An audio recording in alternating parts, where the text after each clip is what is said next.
বন্ধুরা আপনারা সবাই কেমন আছেন?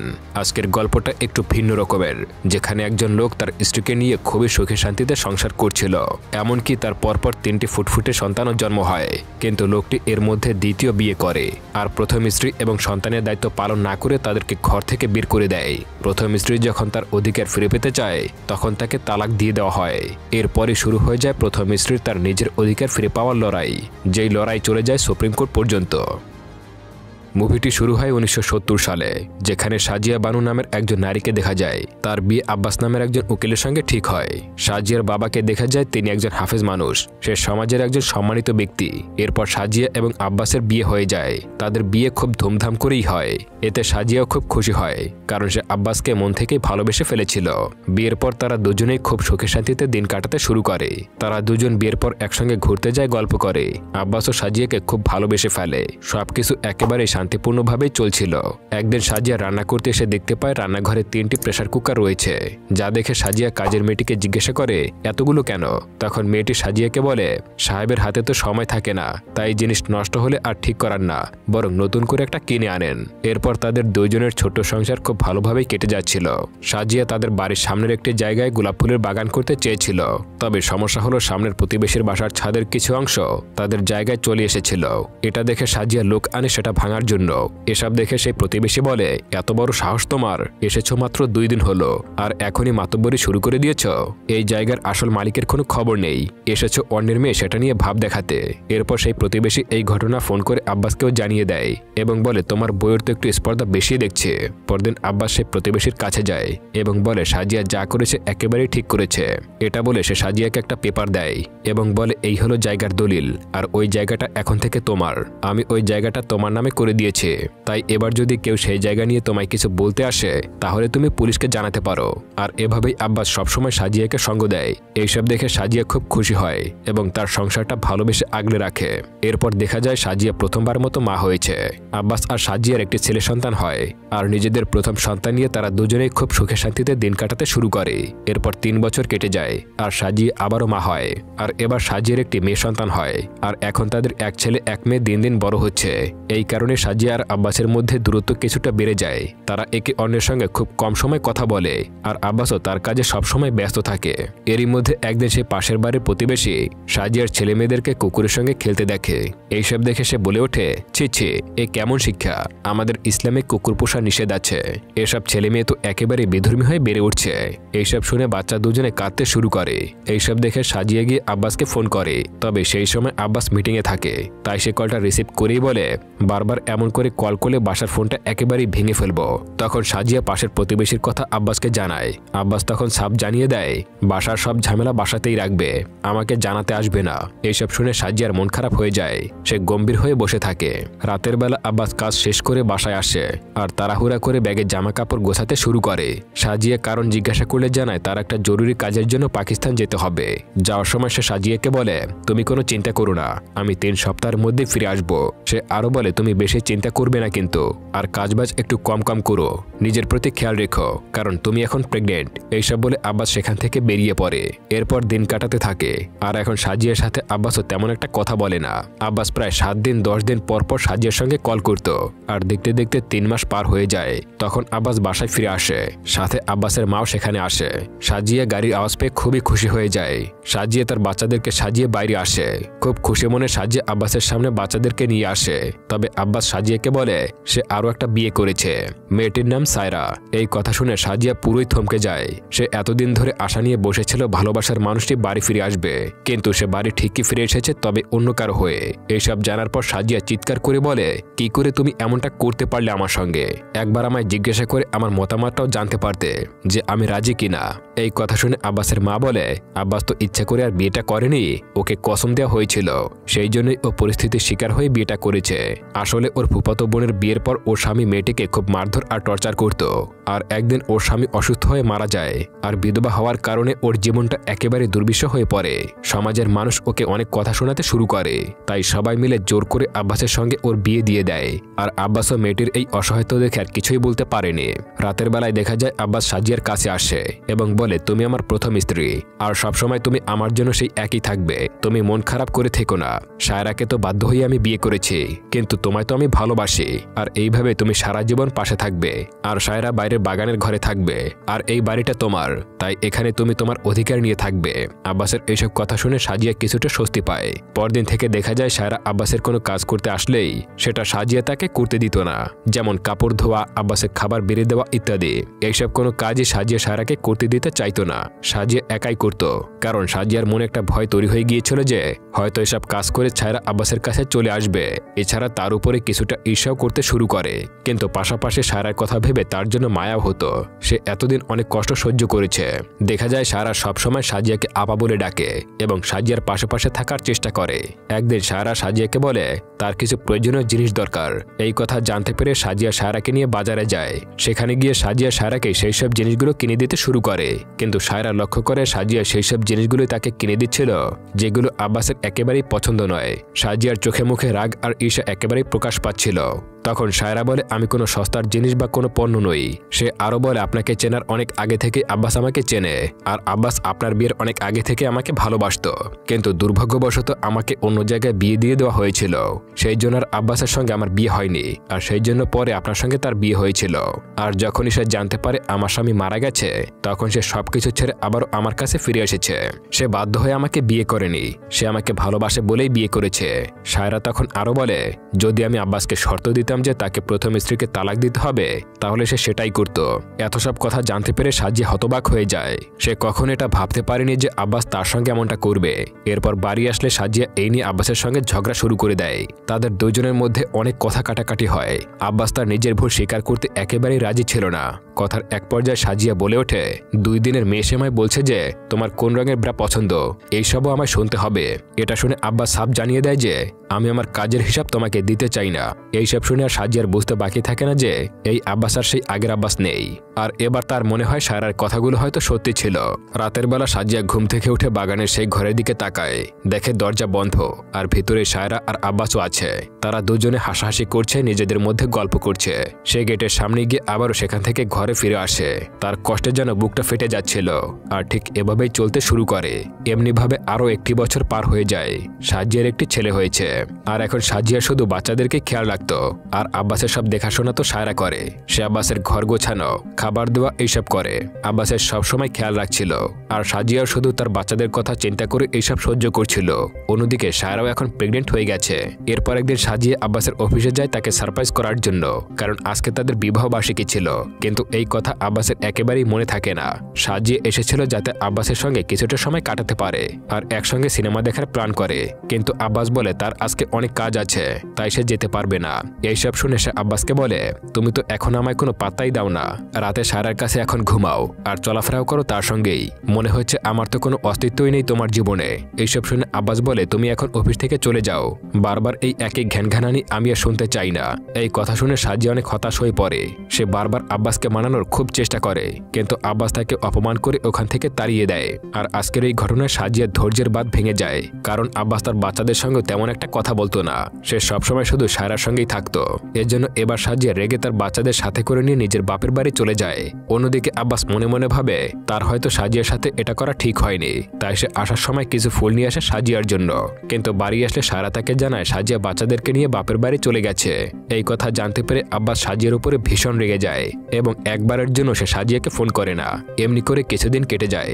একদিন আব্বাস একটা চিঠি পাঠায়, যাতে লেখা ছিল বাচ্চাদের খরচ বাবদ আমি প্রতি মাসে 400 করে টাকা পাঠাবো। এটা পরে এবার সাজিয়া বুঝে যায় এখন তার আর কোনো প্রয়োজন নেই আব্বাসের জীবনে। সাজিয়া অনেক হতাশ হয়ে পড়ে। যেহেতু সাজিয়ার বাবা মাওলানা ছিল, তাই সে কিছু বাচ্চাদেরকে পড়াতো। এরপর সাজিয়া সেই সেলাইয়ের কাজ শুরু করে দেয়, আর এমনি করে তাদের দিন পার হতে শুরু করে। আর দেখা যায় আগে আব্বাস মাসে 400 করে টাকা পাঠালেও কিছু মাস ধরে সেটাও পাঠাচ্ছিল না। আর এবার অনেকটা কষ্ট করে সাজিয়াকে 3 জন বাচ্চার ভরণ পোষণ করতে হচ্ছিল। আর এবার সে হিমশিম খেয়ে যায়। তাই সাজিয়া আব্বাসের সঙ্গে যোগাযোগ করার অনেক চেষ্টা করে, কিন্তু তাও আব্বাস কোনো টাকাই আর পাঠায় না। এর জন্য এবার না চাইতো এবার সাজিয়া আব্বাসের কাছে আসতে হয়। এটা দেখে আব্বাস মনে করে হয়তো সাজিয়া একেবারেই ফিরে এসেছে। তবে সাজিয়া জানায় সে শুধু এখানে বাচ্চাদের অধিকারের জন্য এসেছে, কারণ আব্বা যে 400 করে টাকা দেওয়ার কথা ছিল সে তো সেই কথাটা রাখেনি। এইসব শুনে আব্বাস জিজ্ঞাসা করে বলে, আমি কি তোমায় এই বাড়ি ছেড়ে একেবারে চলে যেতে বলেছিলাম? তুমি তো গিয়েছিলে, তাই তোমার যা ইচ্ছা তাই তুমি করো। এই কথার উত্তরে সাজিয়া বলে, হ্যাঁ এটা ঠিক, তুমি আমায় বাড়ি থেকে বের করে দাওনি, কিন্তু একবারের জন্য হলেও আমায় ফিরিয়ে নিতে আসোনি। আমি তো কিছুটা সময় তোমার থেকে চেয়েছিলাম, কিন্তু তুমি সেটাও দাওনি। এমনকি তুমি নিজের বাচ্চাদের কোনো সময় দাও না, আর এখন তুমি তোমার বাচ্চাদের অধিকার আর তাদের ভরণ পোষণের টাকাটাও দিতে রাজি হচ্ছ না। বাচ্চারা তো শুধু আমার একার নয়। এইসব শুনে আব্বাস সোজা জানিয়ে দেয় সে আর বাচ্চাদেরকে টাকা দিতে পারবে না, কারণ আব্বাস মনে করে সাজিয়ার এইসব কাজ করা একেবারেই উচিত হয়নি। এটা শুনে সাজিয়া বলে, তুমি আমায় না জানিয়ে দ্বিতীয় বিয়ে করেছ, সেটাও আমি মেনে নিয়েছিলাম। এরপর তুমি ভালোবাসা ভাগও করেছ, তবে ভাগ করলেও হতো, তুমি তা না করে সম্পূর্ণটা অন্য একজনকেই দিয়ে দিয়েছ। এমন একটা জায়গায় আমি থাকিয়ে নাই থাকি পুরোটাই একেবারে সমান। এইসব বলে সাজিয়া সেখান থেকে চলে যায়। অন্যদিকে দেখা যায় সাজিয়ার বাবা একজন কাজীর কাছে আসে এবং তাকে তাদের সমস্যার কথাগুলো জানায়। তবে সেই কাজীও সেই সময় কথা বলে যে সাজিয়ার ওই বাড়ি থেকে এভাবে চলে আসা একেবারেই ঠিক হয়নি। স্বামী স্ত্রীর মধ্যে ঝগড়া ঝামেলা হতেই পারে, তাই বলে বাড়ি ছেড়ে চলে আসা এটা কোনোভাবেই উচিত হয়নি। এসব শুনে সাজিয়ার বাবা বুঝে যায় এইসব লোকেরা তার মেয়ের পাশে কখনোই দাঁড়াবে না, এমনকি এই সমাজও তাদের পাশে থাকবে না। তাই সে সাজিয়াকে বলে, তুই যা করেছিস একেবারেই ঠিক করেছিস, এটা তোর অধিকারের লড়াই, আর এই লড়াইটা তোর জন্য অনেক কঠিন হয়ে যাবে, সময় সাপেক্ষ হতে পারে, কিন্তু তাও আমি সবসময় তোর পাশে থাকবো। এইসব শুনে সাজিয়া কিছুটা সাহস পায়। পরদিন সাজিয়া কোর্টে আসে, কিন্তু সেখানে তার সাথে কোনো উকিল ছিল না। এটা দেখে বিচারক বলে, তোমাকে কোনো অভিযোগ করতে হলে আগে একজন উকিলকে সাথে করে আনতে হবে। এছাড়া সেই জজ বলে, তোমার এই সমস্যাটা তো মুসলিম কোর্টে যাওয়া উচিত, কারণ তোমাদের ধর্মের এইসব সমস্যার সমাধান তুমি সেখানেই পেতে পারো। তখন সাজিয়া জানায় সে ওই জায়গায় গিয়েছিল, তবে সেখানে থাকা কাজী বা অন্য সম্মানীয় ব্যক্তিরা কেউ তার পক্ষ নেয়নি। এটা শুনে বিচারক জানায়, তাহলে তুমি একজন উকিলকে ঠিক করো। সেই সময় ওখানে থাকা বেলা নামের একজন উকিল এসে বলে সে সাজিয়ার কেসটা লড়বে।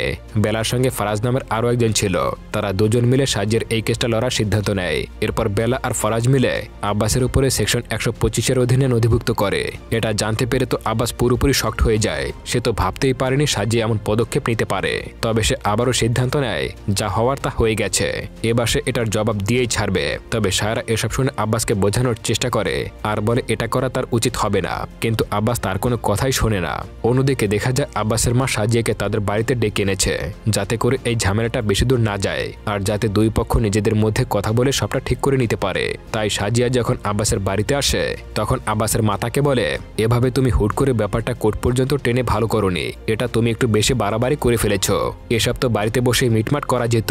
তবে সাজিয়া বলে, আমার এছাড়া আর কিছুই করার ছিল না। ঠিক তখনই সেখানে আব্বাস চলে আসে এবং বলে, তুমি যেটা করছো সেটা তোমার ইচ্ছাতেই করেছ। আর আমার উত্তর হলো 1 তালাক, 2 তালাক, 3 তালাক। এরপর সে দিনমোহরের 2000 টাকা সাজিয়ার মুখে ছুরি মেরে সেখান থেকে চলে যায় আর বলে, আজকের পর থেকে তোমার সঙ্গে আমার কোনো সম্পর্কই আর রইল না, আর তোমার পাওনা টাকাও আমি তোমাকে দিয়ে দিয়েছি। এইসব দেখে সাজিয়া একেবারেই হতবাক হয়ে যায়, কারণ সে কোনোদিনও ভাবতে পারেনি আব্বাস তার সঙ্গে এমনটা করতে পারে। এইসব দেখে আব্বাসের মা, বোন আর সায়রা তাকে বোঝানোর অনেক চেষ্টা করে, কিন্তু আব্বাস কারো কোনো কথাই শুনতে রাজি ছিল না। সে কিছুই বুঝতে চাইছিল না। সে সাজিয়াকে তালাক দিয়ে সেই বাড়ি থেকে বের করে দেয়, কারণ সাজিয়ার করা সেকশন 125 অনুযায়ী কোনো ব্যক্তি যদি তার মা, বাবা, স্ত্রী বা সন্তানের ভরণ পোষণ দিতে রাজি না হয় তাহলে তার নামে মামলা করা যেতে পারে। এরপরে আব্বাস এসে তার মা বোনকে বলে, সাজিয়াকে আমি এখন তালাক দিয়ে দিয়েছি, তাই সে এখন আর সেকশন 125-এর অধীনে আমার উপরে কোনো মামলা করতে পারবে না, আর কোনোভাবেই সাজিয়া আর আমার কিছুই করতে পারবে না। এদিকে সাজিয়া বাসায় এসে মন খারাপ করে বসে থাকে। ঠিক তখনই সেখানে বেলা চলে আসে। এরপর সে সব ঘটনা জানতে পারে। সাজিয়া বেলাকে বলে আব্বাস তাকে ভুলভাবে তালাক দিয়েছে, কারণ তাদের ধর্মের কোরআনের নিয়ম অনুযায়ী কাউকে তালাক দেওয়ার আগে তাকে 3 মাস সময় দেওয়া উচিত, যাতে করে স্বামী স্ত্রী ওই সময়ের মধ্যে নিজেদের সমস্যার সমাধান করে নিতে পারে। আর তাছাড়া দুই পরিবারের মধ্যে এই নিয়ে কথা বলা উচিত, আর সবাই মিলে চেষ্টা করা উচিত যাতে তালাক না হয়। তবে এই 3 মাস পার হলেও যদি স্বামী স্ত্রী তালাক নিতে চায় তাহলে তাদের সবার সামনে বসে তালাক দেওয়া উচিত, কিন্তু আব্বাস সেটা করেনি। এইসব শুনে বেলা সাজিয়াকে বলে, যদি এই নিয়মটা থাকে তাহলে তোমার আর কোনো চিন্তা নেই, কারণ আব্বাস যদি সঠিক নিয়মে তালাক না দিয়ে থাকে তাহলে এখনো তালাক হয়নি, তাই সে এখন লিগ্যালি আব্বাসের স্ত্রী, সেজন্য তাকে এবার সেই খরচের টাকা দিতেই হবে। এইসব শোনার পর সাজিয়া আবারও তার মনের আশা ফিরে পায়। এরপর দেখা যায় সাজিয়া তার স্বামীর উপরে সেই মামলা করার কারণে সাজিয়াকে মুসলিম কোর্টে হাজির হতে বলা হয়। তখন সাজিয়া এবং তার বাবা সেই মুসলিম কোর্টে চলে আসে। সেখানে যাওয়ার পর সেখানে থাকা সবাই সাজিয়াকে বলে, তুমি তোমার সীমা পার করে ফেলেছ, তুমি তো তেজ দেখিয়ে নিজের স্বামীর উপরে লঙ্ঘন করেছ, এমনকি রাগ দেখিয়ে স্বামীর ঘর ছেড়ে চলে গেছ। মুসলিম ছেলে সে, তাই তার দ্বিতীয় বিয়ে করা জায়েজ আছে। এইসব শুনে সাজিয়া বলে, আমি ছোটবেলা থেকেই কোরআন পড়েছি, আমার বাবার কারণে আমি অনেকবার কোরআন পড়েছি, তাই আমি এটা ভালো করেই জানি কোরআনে কি বলা আছে, সেখানে কি আইনের কথা বলা আছে সেটা আমার ভালো করেই জানা আছে, আর সেই জন্য সে কোরআনের নিয়ম অনুযায়ী তার তার হকের জন্য লড়াই করছে, তার বাচ্চাদের অধিকারের জন্য লড়াই করছে, যাতে করে সে তার বাচ্চাদেরকে ভালো একটা ভবিষ্যৎ দিতে পারে। সাজিয়া আরও বলে, এখানকার আইন শুধুমাত্র পুরুষদেরকে সমর্থন করে, কিন্তু কোরআনে তো পুরুষদের পাশাপাশি নারীদেরকে অধিকার দেওয়া হয়েছে।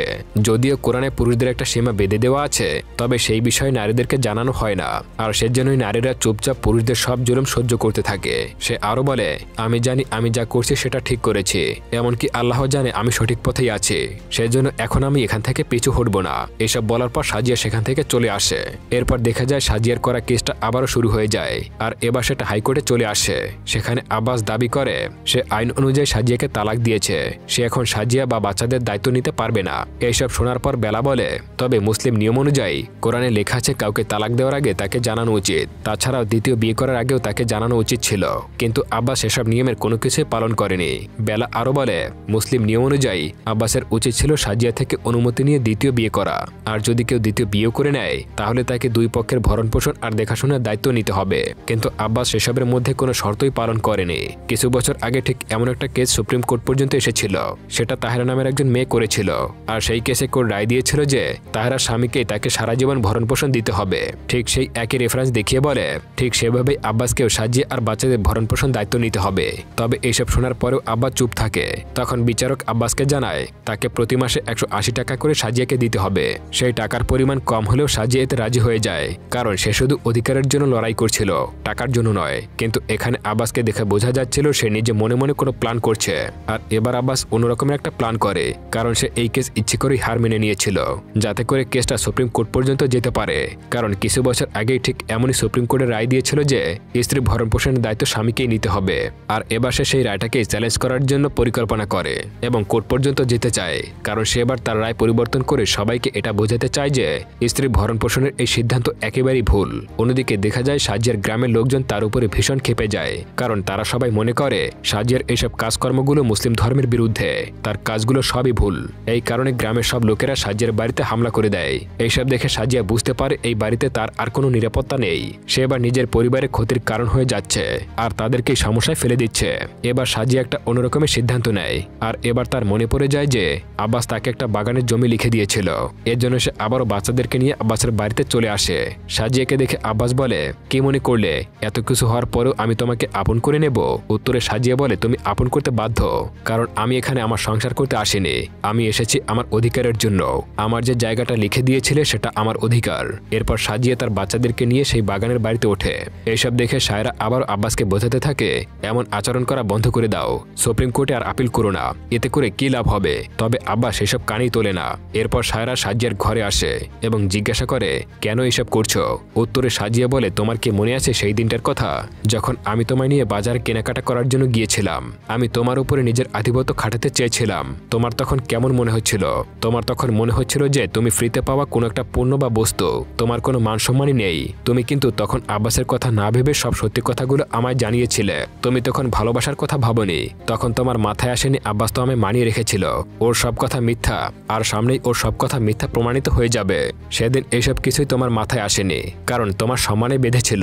তখন নিজের সম্মানের জন্য তুমি আমার সঙ্গে উঁচু গলায় কথা বলেছিলে, আর ঠিক আজ আমার অবস্থাও তেমনই, আর এই লড়াইটা আমার সম্মানের।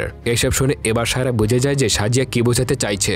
সেই দিনের পর থেকে সায়রা সবসময় সাজিয়াকে সাহায্য করার জন্য চেষ্টা করত, কিন্তু এর কিছুদিন পরই সাজিয়ার পাশে থাকা মানুষটি তার বাবা দুনিয়া থেকে চলে যায়। এরপর সাজিয়া কোরআনের শেষ পাতা খুলে দেখতে পায় তার বাবা মৃত্যুর আগে তার জন্য ছোট্ট একটা চিঠি লিখে গেছে, যাতে লেখা ছিল, তুমি নিজের অধিকারের জন্য লড়াই করছো, আর আমি জানি তুমি ঠিক। এই লেখাটা দেখে সাজিয়া আর নিজের চোখের পানি ধরে রাখতে পারছিল না। এদিকে আব্বাস দেখতে পায় তার নিজের ছেলেমেয়েরাই তাকে চিনতে পারছে না, আর কেউ তার কাছেও আসছে না, তাকে সবাই ঘৃণা করছে। আব্বাস তাদের সঙ্গে কথা বলতে গেলে তারা সেখান থেকে চলে যায়। এইসব দেখে আব্বাস মনে একটু কষ্ট পায়, তবে আব্বাসের কাছে তার অহংকারটাই বেশি ছিল। এরপর দেখা যায় কেসটা সুপ্রিম কোর্টে চলে গেছে। আব্বাস জানায়, এসব সেকুলার লোকজন আইনের নামে আমাদের মুসলিম ধর্মের বিধান পরিবর্তন করার চেষ্টা করছে।